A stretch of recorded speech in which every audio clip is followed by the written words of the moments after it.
नमस्कार दोस्तों, मैं हूं हीरा परिहार। स्वागत है आपका हमारे इस चैनल पर। और आज की इस वीडियो में हम आपको बताएंगे एक बहुत ही महत्वपूर्ण जानकारी के बारे में। वो है 8वें केंद्रीय वेतन आयोग की पहली बड़ी बैठक के बारे में, जो हुई है 28 अप्रैल 2026 को। ये दिल्ली में संपन्न हुई है और इस बैठक में मिनिमम पे, फिटमेंट फैक्टर, पे स्केल मर्जर, एनपीएस की वापसी और भी कई अहम मुद्दों पर यहाँ पर चर्चा हुई है। तो वीडियो को आपने अंत तक जरूर देखना है, क्योंकि इस बैठक का हर एक पहलू आपके लिए जानना बेहद ही जरूरी है। दोस्तों, 28 अप्रैल 2026 को नेशनल काउंसिल जेसीएम की स्टैंडिंग कमेटी की 8वें केंद्रीय वेतन आयोग के साथ पहली बैठक सफलतापूर्वक आयोजित हो चुकी है।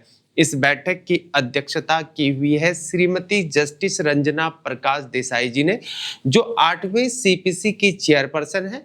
और इनके साथ उपस्थित थे वहां पर प्रोफेसर पुलक घोष जी, पार्ट टाइम मेंबर हैं, और श्री पंकज जैन जी मेंबर सेक्रेटरी हैं। और स्टाफ साइड की तरफ से बैठक में शामिल हुए थे शिव गोपाल मिश्रा जी, सेक्रेटरी है स्टाफ साइड के, वह एम राघवैया लीडर है स्टाफ साइड के, और कई अन्य मेंबर्स हैं जैसे कि जे.आर. भोंसले जी, गुमान सिंह जी, सी श्री कुमार जी, रूपक सरकार जी, तापस घोष जी, पीयू खड़से जी और बीसी शर्मा जी। यह बैठक इसलिए भी यहाँ पर ऐतिहासिक है क्योंकि जेसीएम स्कीम के 60 वर्ष यानी कि डायमंड जुबली ईयर में यह पहली बड़ी मुलाकात हुई है, जहां बैठक की शुरुआत में स्टाफ साइट ने कुछ प्रारंभिक अनुरोधों को रखा हुआ है। पहला है, मेमोरेंडम जमा करने की समय सीमा को 31 मई 2026 तक बढ़ाया जाना चाहिए, क्योंकि कई संगठन ऑनलाइन मेमोरेंडम जमा ही नहीं कर पाए हैं। दूसरा पॉइंट रखा है, मेमोरेंडम को ईमेल के जरिए भी स्वीकार किया जाना चाहिए। पीडीएफ और वर्ड दोनों ही फॉर्मेट में इसको स्वीकार किया जाना चाहिए।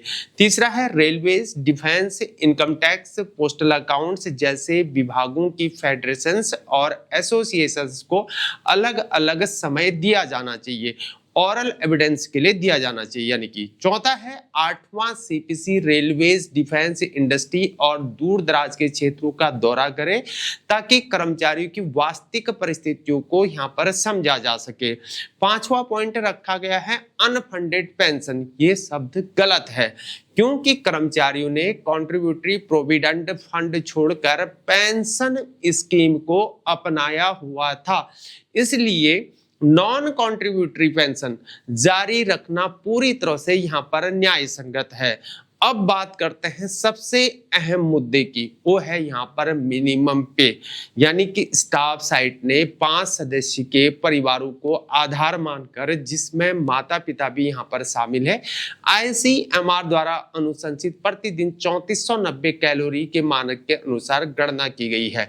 इसके साथ साथ तकनीकी खर्चों को भी शामिल करते हुए स्टाफ साइट ने मिनिमम पे 69,000 रुपए प्रति माह प्रस्तावित किया हुआ है। यह गणना का पूरा विवरण मेमोरेंडम में संलग्न है।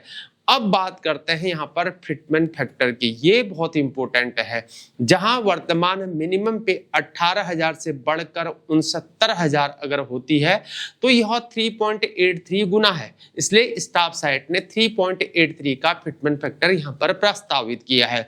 यानी मौजूदा कर्मचारियों की पे फिक्सेशन और पेंशनर्स की पेंशन में वृद्धि के लिए 3.83 का गुणांक लगाया जाना चाहिए। पे स्केल मर्जर के बारे में स्टाफ साइट ने यहाँ पर प्रस्ताव दिया है कि एजुकेशन क्वालिफिकेशन, शैक्षिक योग्यता, कौशल, अनुभव और रिस्पॉन्सिबिलिटी को ध्यान में रखते हुए पे स्केल्स की संख्या को कम किया जाना चाहिए। एनुअल इंक्रीमेंट के बारे में मांग की गई है कि हर कर्मचारी को बेसिक पे का 6% एनुअल इंक्रीमेंट मिलना चाहिए। इसके साथ ही कैडर रिव्यू में लंबी देरी और एमएसीपी की कमियों को देखते हुए स्टाफ साइट ने मांग की हुई है कि 30 साल की सेवा में 5 प्रमोशंस होने चाहिए, बिल्कुल वैसे ही जैसे कि ग्रुप ए अधिकारियों को मिला करते हैं। अगर तय समय में प्रमोशन ना मिले तो प्रमोशनल हायरार्की में एसीपी दिया जाना चाहिए। प्रमोशन और एमएसीपी पर फिक्सेशन बेनिफिट के रूप में 2 अतिरिक्त यहाँ पर इंक्रीमेंट देने की मांग को भी उठाया गया है। अब बात करते हैं यहाँ पर अलाउंसेस की, ये भी बहुत इंपॉर्टेंट है। स्टाफ साइट ने सभी अलाउंसेस को 3 गुना बढ़ाए जाने की ऐसी मांग को रखा हुआ है। साथ ही एचआरए, सीए और risk allowance, HRA house rent allowance, CA children education allowance के लिए विशेष जस्टिफिकेशन दी गई है। सभी अलाउंसेस डीए से जोड़े जाने के लिए कहा गया है। साथ ही सभी एडवांसेस इंटरेस्ट फ्री हो ऐसा कहा गया है। सेवा के दौरान मृत्यु होने पर टर्मिनल बेनिफिट से वसूली न हो ये भी कहा गया है। फेस्टिवल एडवांस और नेचुरल क्लेमिटी एडवांस बहालो ऐसा भी कहा गया है। चौथा है यहाँ पर 4 व्हीलर एडवांस भी लागू किया जाना चाहिए। साथ ही लीव पर ईएल संचय और 600 दिन तक इनकसमेंट की मांग को रखा गया है। सीसीएल के दूसरे 365 दिनों में 100% वेतन मिलना चाहिए और पैटर्निटी लीव, मेन्स्ट्रुअल लीव और हिस्टेक्टमी के लिए स्पेशल लीव की मांग की। मानसिक और शारीरिक रूप से दिव्यांग बच्चों के माता पिता के लिए स्पेशल लीव की बात की गई है। पेरेंट्स केयर लीव की मांग की गई है। महीने में 120 मिनट की यहाँ पर कम्युलेटिव लेट मार्किंग पर हाफ डे सीएल न काटी जाए ऐसा कहा गया है। सीजीईजीआईएस सब्सक्रिप्शन और इंश्योरेंस कवरेज बढ़ाया जाना चाहिए ये भी मांग रखा गया। एक्सीडेंटल डेथ में ड्यूटी के दौरान दुर्घटना में मृत्यु पर एक्स ग्रेशिया 2 करोड़ यहाँ पर किया जाना चाहिए। कंपनसेट अपॉइंटमेंट में यह 100% होनी चाहिए। 5% की सीमा को समाप्त किया जाए ये मांग रखी गई है।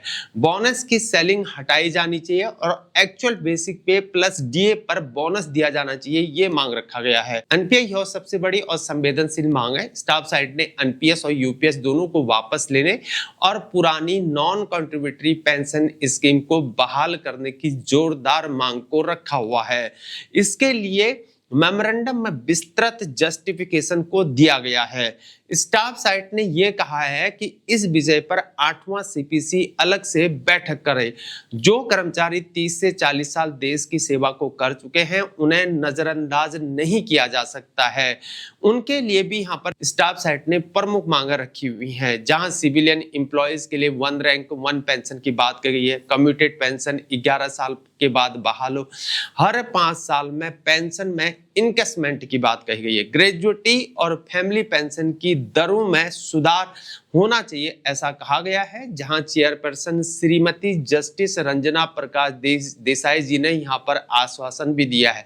वे कौन कौन से हैं, जैसे कि यहाँ पर स्टाफ साइट के साथ और अधिक बैठकें की जाएंगी। फेडरेशंस और एसोसिएशंस को अलग अलग समय यहाँ पर दिया जाएगा। कमीशन कुछ यूनिट्स का यहाँ पर दौरा भी करेगा। स्टाफ साइट के सभी बिंदुओं को ध्यान से यहाँ पर नोट किया गया है और निष्पक्षता से यहाँ पर विचार होगा ऐसा आश्वासन दिया गया है। मेमोरेंडम जमा करने की समय सीमा बढ़ाने पर जल्द ही निर्णय लिया जाएगा ये भी कहा गया है। ऑनलाइन सबमिशन की टेक्निकल प्रॉब्लम्स भी दूर की जाएगी ऐसा कहा गया है। दोस्तों यह बैठक 45 लाख केंद्रीय सरकारी कर्मचारियों जिनमें आर्म्ड फोर्सेस आते हैं, पैरामिलिट्री फोर्सेस आते हैं, ये सब शामिल हैं और 69 लाख पेंशनर्स के लिए ये बेहद ही महत्वपूर्ण है क्योंकि उनके वेतन और भत्ते और पेंशन 10 साल में एक बार संशोधित होते हैं।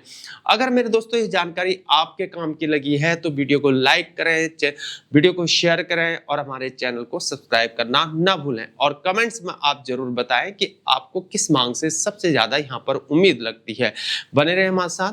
धन्यवाद। आपका दिन शुभ हो। जय हिंद। भारत माता की जय।